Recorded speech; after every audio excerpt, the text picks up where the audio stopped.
फरमाया मरने के बाद नाम अमल बंद हो जाता है। मतलब जितनी नमाजें पढ़ी, रोजे रखे, नेक काम किया, लेकिन फरमाया चंद चीजें हैं जो मरने के बाद भी चलती रहती हैं। फरमाया वो क्या है? फरमाया वो नेक व सालेह औलाद है। ये बेटा जब तक नेकियां करता रहेगा, नमाजें पढ़ता रहेगा, बेटी जितनी नेक होगी, हुज्ब व हया व इफ़्फ़त में होगी, फरमाया सवाब किसको मिलेगा? उस मुरब्बी को मिलेगा जिसने इस बेटी की तरबियत की है। अब हो सकता है तरबियत खाला ने की हो, सवाब उसको मिलेगा। तरबियत माँ ने की हो, बाप ये ना समझे कि मुझे मिलेगा। तरबियत का सवाब उसको मिलेगा जिसने क्या की है? वक्त दिया है, औलाद पे तवज्जो दी है। और तरबियत के उसूल पता होना चाहिए, एक मजलिस में गुंजाइश नहीं है। फरमाया नेक औलाद। दूसरा फरमाया अगर कोई अच्छी किताब लिखी है, जब तक कोई उस किताब से हिदायत पाता रहेगा, इसे सवाब मिलता रहेगा। तीसरी चीज फरमाया अगर कोई अच्छा इदारा बनाया है, मस्जिद बनाई है, इमाम बाड़ा बनाया है, जहाँ पे लोग आते हैं और उन्हें हिदायत मिलती है, फरमाया इसको सवाब सदक़े जारी मिलता रहेगा। दूसरी चीज मासूम फरमाते हैं जो भी नेकियां करनी है अपनी जिंदगी में खुद करके जाओ।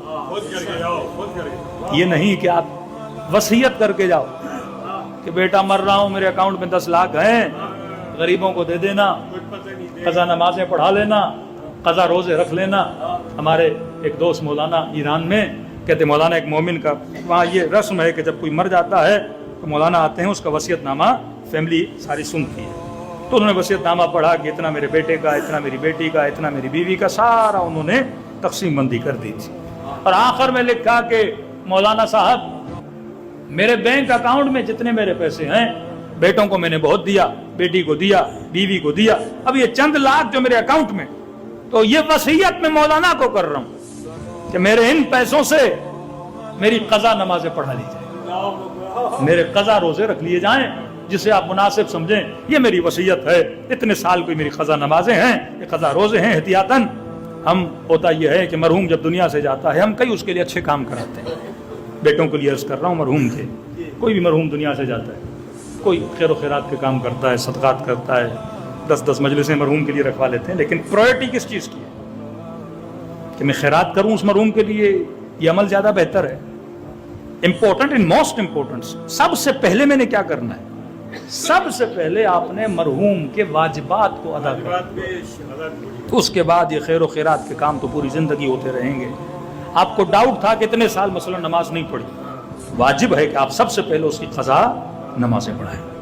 आपको डाउट था कि इतने साल रोजे नहीं रखे, तो वाजिब है कि आप उसके रोजे रखवाएं। अब इसकी कंडीशन ये है, अगर कोई बंदा रोजा नहीं रख सकता था और उसी बीमारी के आलम में दुनिया से चला गया, तो वो रोजे क़ज़ा नहीं है। मसलन ऐसी बीमारी थी कि वो काबिल ही नहीं था रोजे रखने के। कोई बंदा फिर अपना अल्जाइमर के मरीज होते हैं जिनको पता ही नहीं नमाज कैसे पढ़नी है, रोजा कैसे रखना है, और उसी 10 साल अल्जाइमर में था और उसी बीमारी के अंदर ही मर गया, तो वो नमाजें क़ज़ा नहीं होंगी। जो होश हो, सही हो, सालिम, जिंदगी में उसने नमाजें नहीं पढ़ी, वो नमाजें सबसे पहले, खैर खैरात से पहले, हर काम से पहले आपने उसकी वाजिब नमाजें पढ़ानी है। कहते मौलाना वसीयतनामा पढ़ा, बेटों को कहा कि बेटा वो पैसे दे दो जो आपके अकाउंट में हैं, हम इसी क़ज़ा नमाजें पढ़ें। बड़े बेटे ने कहा कि मौलाना जब खुद नहीं पढ़ी हमें क्या जरूरत है भाई, इतने पैसे आपको दें कि आप नमाजें पढ़ाओ। अब मौलाना कहते मैं क्या करता? तभी मासूम फरमाते जो काम करना है जिंदगी में खुद करके जाओ। मरने के बाद माल ऐसी चीज है, किसी पे भरोसा न किया करो।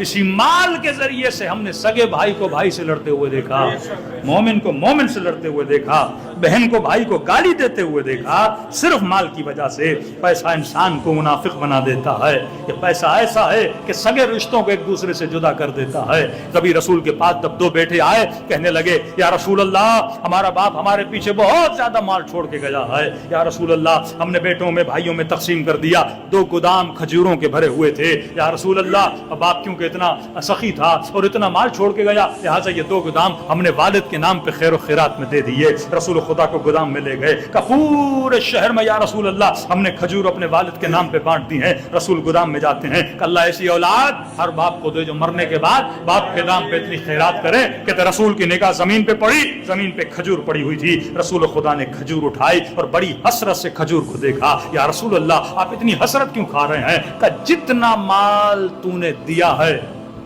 وہ اس ایک کھجور کے برابر ہے. اگر وہ زندگی میں خود دیتا تو ایک کھجور کا ثواب اس پورے مال کے برابر ہوتا. ابھی جو دیا ہے وہ تم نے دیا ہے, یہ تمہارے کھاتے میں لکھا جائے گا. اس کے کھاتے میں ایک ہی کھجور کا ثواب ہے. ابھی آپ کسی مرحوم کے لیے مجلس کروا رہے ہیں, اس کا زیادہ ثواب اس کو ملے گا جس نے کرائی ہے, مرحوم کو اس کا تھوڑا سا حصہ جاتا ہے. تو فرمایا بہترین عمل جو زندگی میں خود کر کے جاؤ. اہل بیت نے جو کرنا تھا وہ خود کیا. معصوم فرماتے ہیں یہ 60-70 سال کی زندگی, اولا فرماتے ہیں جوان سے پوچھو زندگی کیسے گزری, کہے گا خواب کی طرح گزر گئی. بوڑھے سے پوچھو زندگی کیسے گزری, کہے گا خواب کی طرح گزر گئی. کہ یہ زندگی خواب ہے. آج اس مجمع میں 70 سال کے, 50 سال کے, 40 سال کے لوگ بیٹھے ہیں. مجلس کے بعد ایک دوسرے سے پوچھیے آپ کی زندگی کیسے گزری, کہیں گے پتہ ہی نہیں لگا. 60 سال کیسے گزرے, 40 سال کیسے گزرے. ہم وہ مسافر ہیں کہ کسی سفر کے لیے نکلے پر اپنی منزل کو بھول گئے, راستے میں ہی مشغول ہو گئے کہ ہم یہاں کرنے کیا آئے تھے, ہم دوسری چیزوں میں لگ گئے. ہم ایک ایسے سفر میں نکلے ہوئے ہیں کہ بھول گئے کہ ہم دنیا میں آئے کیوں تھے. فرمایا موتو قبل ان تموتو, زندہ ہو جاؤ اس سے پہلے کہ تجھے موت آ جائے, اس سے پہلے کہ خدا موت دے کے جگائے. فرمایا خود جاگ جاؤ, اور جاگنے کے لیے بہترین عمل نماز شب. ایک نماز جو واجب ہے جس میں جاگنا پڑتا ہے, ایک نماز جو مستحب ہے جس میں خود کو جگانا پڑتا ہے.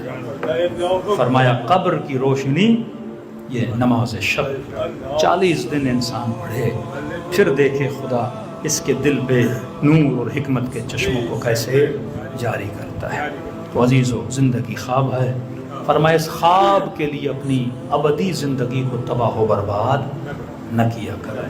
اللہ ہم سب کو شفاعت امام حسین نصیب فرمائے.